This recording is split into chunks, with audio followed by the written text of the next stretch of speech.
CBI కుట్రపూరితంగా YS Jagan ఇరికించిందని Nellore MP Mekapati Rajamohan Reddy ఆరోపించారు. YS Jagan నిర్దోషిగా త్వరలోనే బయటకు వచ్చి ప్రజా సమస్యలపై నిరంతరం పోరాటం చేస్తారని మేకపాటి విశ్వాసం వ్యక్తం చేశారు. జగన్ ఆస్తులపై సిబిఐ పూటకోమాట మాట్లాడుతోందని, టీడీపీ పొరపాటును నిజం చెప్పినా ప్రజలు నమ్మే స్థితిలో లేరని ఆయన అన్నారు.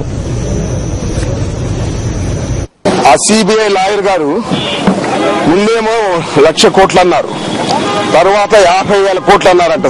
సుప్రీంకోర్టు జడ్జెస్ అడిగినప్పుడు ఎంతయా మీరు ఎంత తేల్చారు లెక్క అంటే ముందు 1,00,000 కోట్లు అన్నవాళ్ళు, తర్వాత 50 కోట్లని, తర్వాత 20 కోట్లని.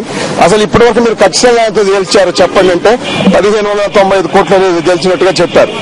అంటే ఎంత దారుణంగా ఉందో చూడండి. 1,00,000 కోట్లని అభియోగాలు చెప్పి తీరా చూసి ఆఖరికి 1,595 కోట్లు అనేది చెప్పడం జరిగింది. అసలు అది 1,595 కోట్లు కూడా దానిలో ఎంతవరకు నిజంగా తేల్చాల్సిన పరిస్థితి ఉంది. ఏమైనా రేపు సుప్రీంకోర్టులో 28వ తేదీన వాదనలు జరిగినాడు తప్పనిసరిగా జగన్మోహన్ రెడ్డి గారు బయటకు వస్తారు బెయిల్ మీద అనేది మా ఉద్దేశం.